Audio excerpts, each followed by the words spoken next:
Welcome to Choice Classic Radio. Like us on Facebook, subscribe to us on YouTube, and help keep this show alive by donating at choiceclassicradio.com.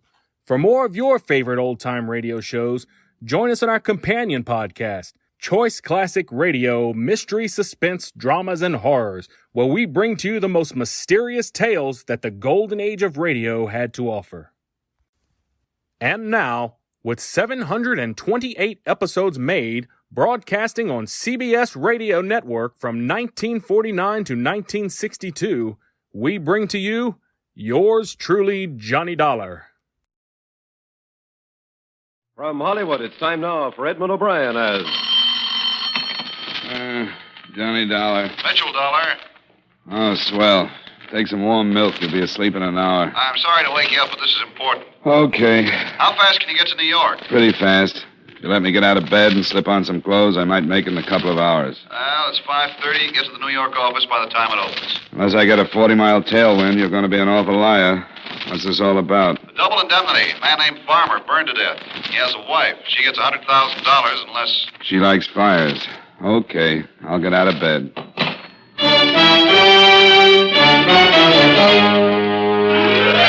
Edmund O'Brien in another adventure of the man with the action-packed expense account, America's fabulous freelance insurance investigator. Yours truly, Johnny Dollar.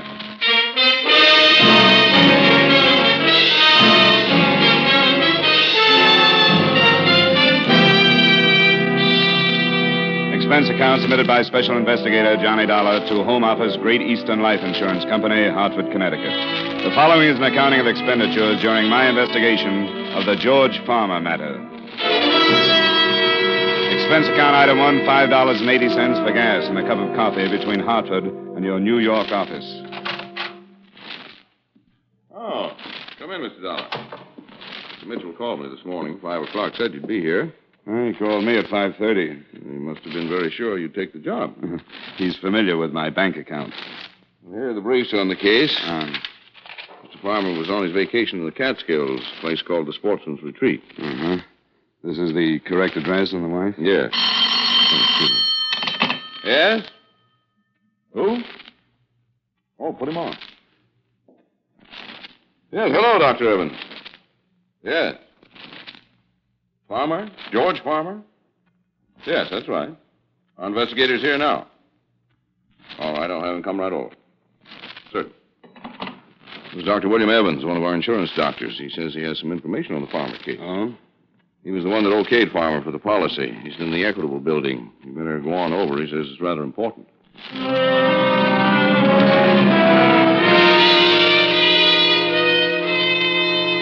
Expense account item 2, $1 for cab fare and tip to the Equitable building. You may ask why I didn't use my car, in which case I may ask if you've ever been absurd enough to wheel your own car through early morning New York traffic. As my cab pulled up at the entrance of the Equitable building, I spotted a large crowd, several police cars, and an ambulance. All right, just keep it back. Okay, you. Where do you think you're going? What happened? Some guy jumped 8 floors. A Dr. Evans? I don't know. What makes you think it was this doctor? I haven't had an easy case in 2 years. What did you bet his name's Evans? Hey, Jake, any identification? Yeah. Some doctor works the building. Name's Evans. Be glad you're not a betting man, Sergeant. Wait just a minute, Joe. Sure. Hey, Jake, come here. What is it? This guy knew who the guy was who jumped. Yeah? Knew who it was before he ever saw him. Didn't even know the guy had jumped till I told him. And he just up and bet me it was this Dr. Evans. What's your name? Johnny Dollar. I think you better come up and see a lieutenant. I think I better, too. Jake followed me into the building and took me up to the 8th floor where I met Lieutenant William Briggs, a nice guy who worked for homicide and had done me a few favors in the past. Hi, Dollar. Hello, Bill. You know this guy, Lieutenant? Yeah, why? Where'd you find him? He knew the guy who jumped. I made a guess. Evans called my office on an insurance matter. Who pushed him? What makes you think he was pushed? Why call me, then take an 8-floor dive? I don't know. You got any ideas? Anybody see him jump? A couple of people. He came out of the window feet first. They didn't see anybody give him a hand. Well, let me know if you find anybody who might have, huh? I'd appreciate the information. I'd appreciate some, too.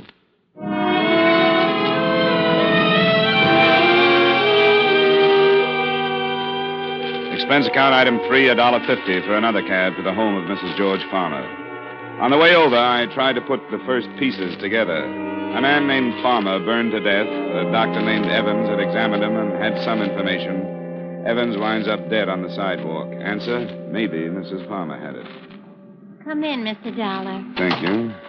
It's going to be another hot day. I think everybody should have air conditioning, don't you? Definitely.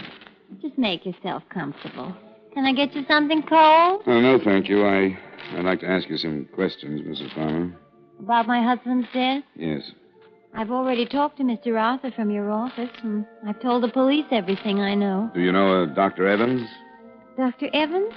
No. No, I don't know any Dr. Evans. Your husband never mentioned him. No. What's he got to do with my husband? He examined him for his policy. Do you know who sold your husband his policy? I thought you were from the company. Late hunch. Thought you might save me the trouble of checking. No, I don't remember who sold him the policy. All right, Mrs. Farmer. Thank you very much. Is that all? Yes, Mrs. Farmer. That's all for now.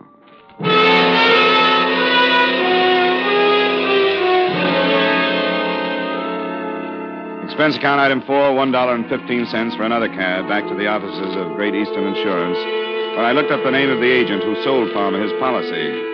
He was Martin Ames, and he lived on the east side. Item 5, 10 cents by subway to the east side.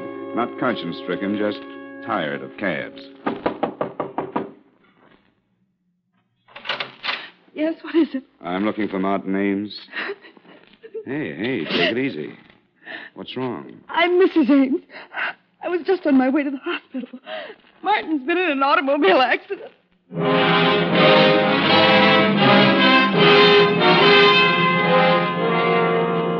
Expense account item 6, $8 for a cab. Fast and necessary. $3 for the necessary, $5 for the tip to make it fast. Nurse? Yes? I'm Mrs. Ames. I was told my husband... Oh, yes, Mrs. Ames, if you'll just have a seat. Who's in charge of the case? Dr. Gerson, I'll call him. But I want to see my husband. Can't I see him? You'll have to see Dr. Gerson first. But I want to know how serious it is.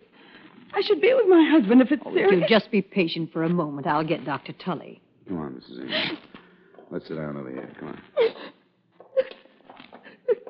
Now, just try and take it easy. Everything's going to be all right, believe me. Dr. Gerson, third floor reception. Dr. Gerson, third floor reception, please. Hello, darling. Oh, hello, Bill. Dr. Gerson. No, this is Lieutenant Briggs, Mrs. Ames. Police officer. Just a friend. Nothing about my husband. No, Dr. Gerson's the man you want to see. Can I talk with you, darling? Yeah, sure. You'll excuse me, Mrs. Ames? Yes, of course. You'll be all right? I'll be all right. Okay, Lieutenant. This is far enough. About her husband? Yeah. Died 5 minutes ago. Accident? Hit and run. Before he died, he told us a car ran him off the road. He went down a 20-foot embankment and right into a cement retaining wall. Wall stopped him from going any further, but it broke his neck. Any lead on the other car? Lonely stretch of road. No one else saw it, and it happened too fast for Ames to see much. One of your company salesmen, wasn't he? Yeah. Oh, there's Dr. Gerson. I don't envy him.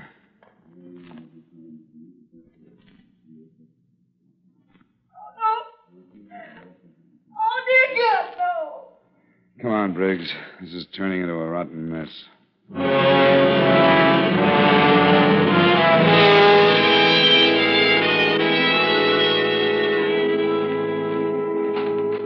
Yes? Oh, Good afternoon, Mrs. Farmer. This is Lieutenant Briggs. more questions? Afraid so. Come in. Sit down. Thank you.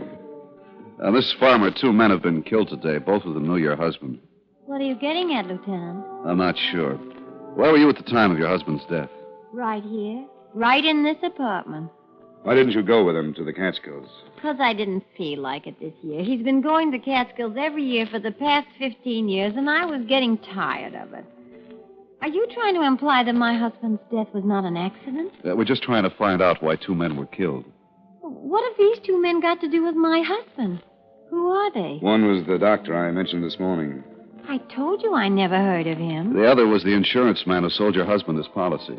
I don't know anything about him. I never met him. Your husband started the fire by smoking in bed and then falling asleep. I guess so. How would I know? Was he in the habit of doing that? We've done it once or twice over a period of 15 years. Mr. Dollar, it seems to me your company is trying its best to get out of paying the money that's due to me. We're always allowed a certain time for an investigation. A representative from your company went up to the lodge and made an investigation. What more do you want? You were here in town at the time of your husband's death? Yes, and I can prove it. Now, if you have any further questions, I suggest you take them up with my attorney. I'm sick and tired of this whole thing. You've had absolutely no consideration for me. My husband is dead, and you persist in foolish, tiring questions. Now, please leave. I can't stand much more. All right, Mrs. Farmer. Don't bother showing us to the door. I'm entitled to that money, Mr. Dollar. I hope it won't be necessary to take legal action. Oh. Want to take a run up to Sportsman's Retreat, Lieutenant? Why? I'm just interested in knowing how Mrs. Farmer knew one of our investigators had already been up there.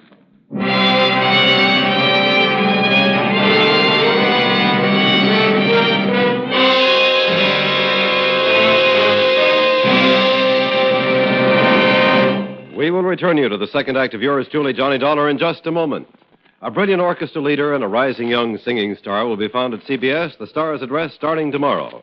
Guy Lombardo and his famous orchestra are taking the place of Jack Benny, and Mario Lanza, the sensational tenor of records and films, will be heard on most of these same stations in place of Edgar Bergen and Charlie McCarthy. Be listening for their programs every Sunday, won't you? Now, with our star Edmund O'Brien, we return you to the second act of yours truly, Johnny Dollar.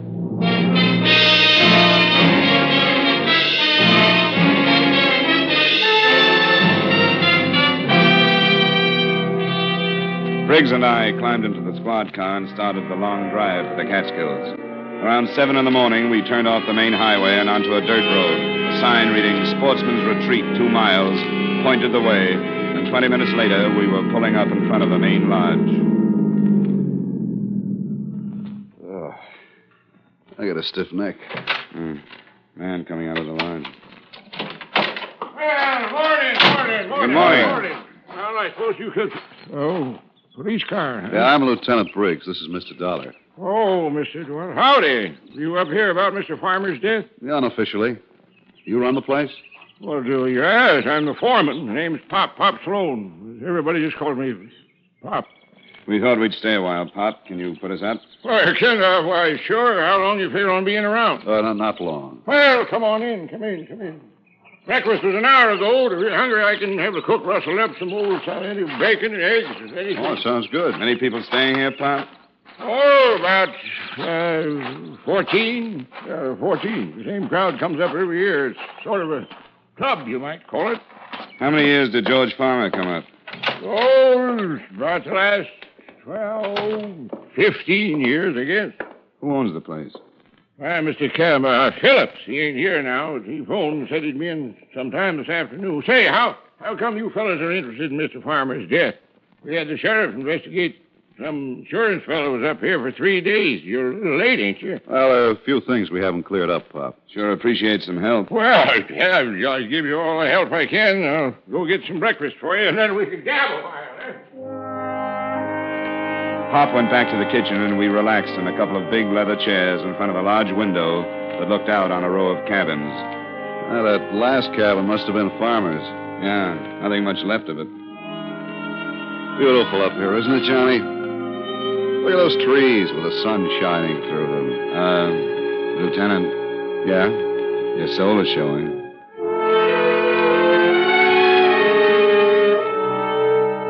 It was beautiful, all right. The cabin stood in a clearing, fronted by well-kept paths and backed by tall trees. Pop came in with enough bacon and eggs to feed a platoon of tapeworms, and we talked.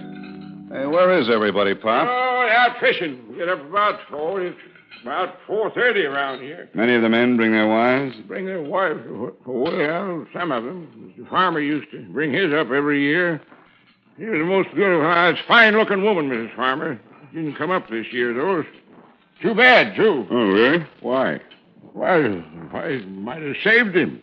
Maybe she'd have been here. She might have caught him with a cigarette before he went to sleep. Well, who discovered the fire? Who did? Well, we all saw it, but it was too late. By the time we got there, the whole place was burning.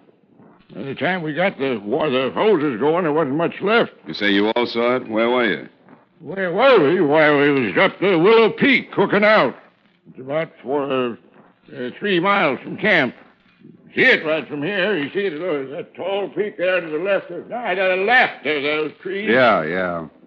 How come Farmer didn't go along? Oh, I don't know. He never went on many hikes. He had trouble with his legs. Anyone stay here in the camp besides Farmer? No. Everybody was up at Willow Peak. Who examined the body? Why, Doc, Combs from Evanston come up and looked at the body. Where is Evanston? Well, Evanston is about 50 miles east. But if you want to talk to the doc, you'll have to wait until he comes in from fishing. He's up here now? Yeah, he come up last night. He's going to stay a week with the fishing. Huh? Well, good morning, Mr. Phillips. Didn't you expect you till this afternoon? This is Mr. Phillips, the owner. How are you? Hello. Some more police fellows, Mr. Phillips. Oh, about Mr. Farmer's death? Johnny Dollar. Yeah, I'm an insurance investigator. This is Lieutenant Briggs. He's the policeman. Well, I thought you both... I've got some bags in the car, Pop. Would you get them, please? Would you get... Well, yeah, sure. We just want to ask a couple of questions, Mr. Phillips. Oh, I thought the authorities were satisfied. Where were you when the accident occurred, Mr. Phillips? Well, I was on my way here from the city. I arrived about an hour later. You live in the city? I have a house there. I divide my time between there and the lodge.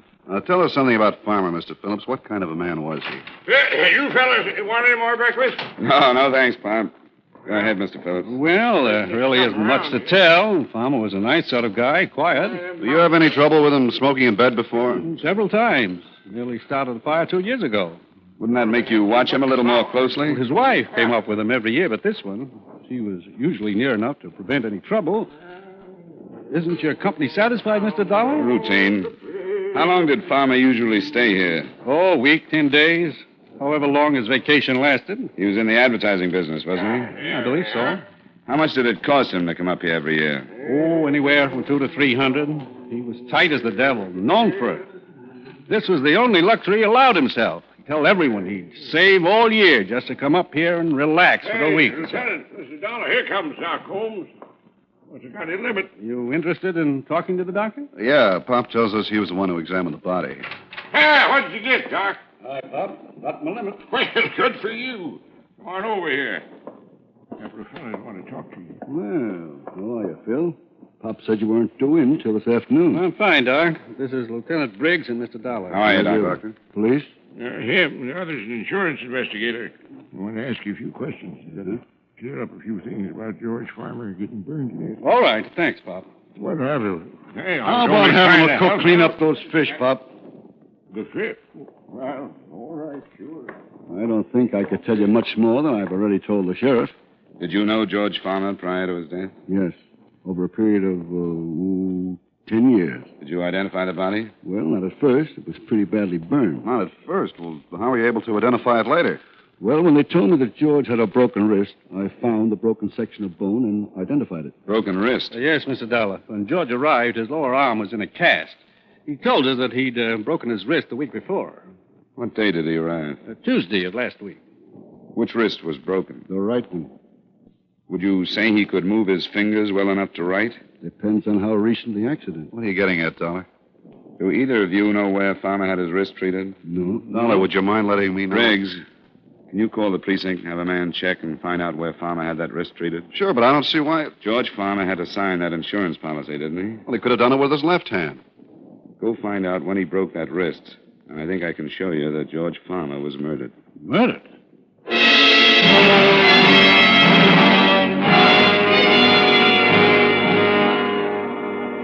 We all waited while Briggs put in a call to his precinct and sent a man out to check on where George Farmer had his wrist treated. Around noon, the call came in. George Farmer broke his wrist on the 26th of last month. That tears it. Was treated at the Olive Hospital. 3 weeks ago. Stayed one night at the hospital and went home. What date did he arrive here, Mr. Phillips? About the 4th. 2 weeks after the accident. He died on the 11th. That's right. Been here about a week. Dollar, would you mind telling me just what you're driving at? The insurance policy went into effect the 22nd of last month. The first claim on George Farmer's policy was the double indemnity clause, not an accident claim for a broken wrist. Come on, Briggs.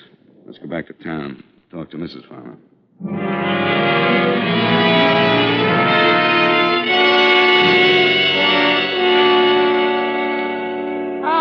right. What is it this time? We'd better talk about it inside. I promise you, Mr. Dollar, if you continue... We're coming in. Why? Well, all right. We think your husband was murdered. Murdered? That's ridiculous. We feel that you were an accomplice, Mrs. Farmer. Are you serious? Very. We just had the lab make a check on the insurance policy. The signature and the fingerprints were from the right hand. Of course they were. So your husband didn't have a broken wrist at the time? No, we did that sometime later. Would you swear it's his signature on the policy? Of course it's his signature. I went to the doctor with him. I thought you said you didn't know Dr. Evans. I don't. He was the insurance doctor. Well, I'd never seen him before or since. How could you expect me to remember Your him? husband didn't turn in a claim for his broken wrist? That was his business, wasn't it? Don't you think it's rather strange to take out an accident policy and not turn in a claim on your first accident? I don't know. I didn't bother with my husband's affairs. Is this your husband's driver's license? Yes. Where did you get that? Motor vehicle department. The signature on his license is not the same as the one on the insurance policy. What do you mean? He means that the signature on the policy is a very clever forgery. Who forged it, Mrs. Farmer? I don't know what you're talking about. Who went to that doctor's office representing your husband? No one. Why in the world would anyone do that? Why would someone represent my husband? For a $100,000 insurance claim. That's awful. Get out of here. That's not true. I'll sue you for saying that. Your husband wouldn't take out a large policy on himself, so with someone's help, you took one out for him and planned his death. Who was in on it with you? Who killed your husband up at the lodge? Get out! Get out! It had to be someone at the lodge who knew what cabin he was in. No! The insurance salesman and the doctor were both killed because they could identify the man who took out the policy as not being your husband. No! Your husband was going to take this trip, so you planned his death and stayed home for an alibi. A man killed the doctor and the insurance agent. Someone strong enough to run a car off the road and lift an unconscious man out of a window feet first. Who killed him, Mrs. Farmer? I did. Phil! Good evening, Mr. Phillips. Why did you come out? Why didn't you stay in the other room? They'd have worn you down sooner or later. The car's in the back. Hurry up. You did some fast driving. Left the lodge right after you did. Go on, Lorna. All right. Stay right where you are, Mrs. Farmer. I don't think you're in any position to be giving orders, Lieutenant. Sure he is. We expected you. Told you where we were going, gave you enough time to get here. And what are you going to do about it? Take you. Phil! Forgetting my gun. You're forgetting ours. Think you can shoot both of us before we get them out? I can try. Then try. Phil, no! Get out of the way!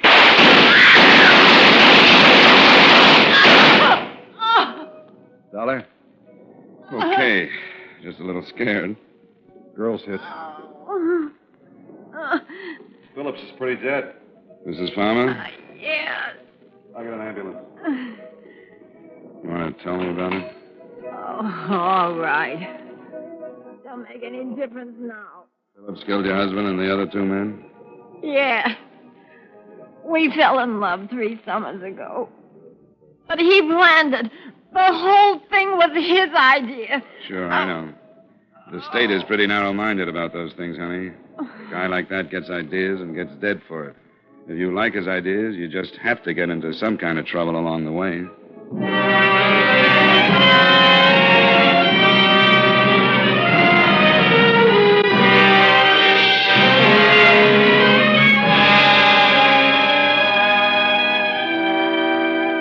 Expense account item 6, $11. Dinner for 2. The good Lieutenant Briggs deserved all the stroganoff he ate. Item 7, $5.10 for gas back to Hartford. Expense account total, $33.65. Remarks? Mrs. Farmer will probably get second degree for complicity. Great Eastern can cancel payment in accordance with the specifications set forth in said policy. Additional item, 12 hours good solid sleep for yours truly, Johnny Dollar.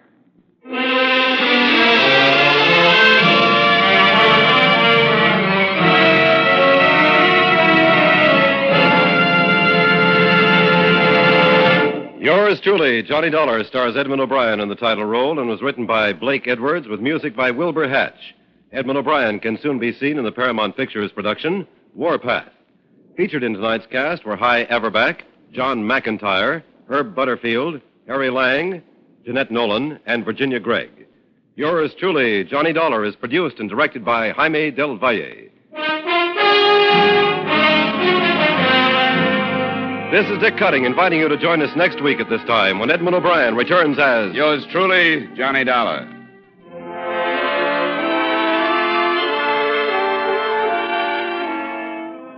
It's the case of the uninvited guest that'll bring you true police adventures on Gangbusters this evening. Your narrator will be San Francisco's police chief. Gangbusters is heard every Saturday on most of these same CBS stations. Stay tuned now for 5 minutes of the latest news, which follows immediately over most of these same CBS stations.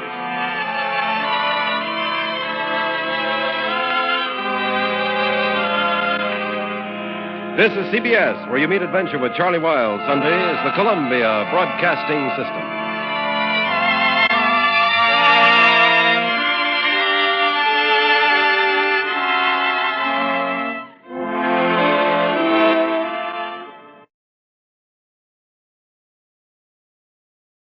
That concludes today's episode. We'd like to thank you and remind you to donate at choiceclassicradio.com. Remember, your donations make episodes like this possible.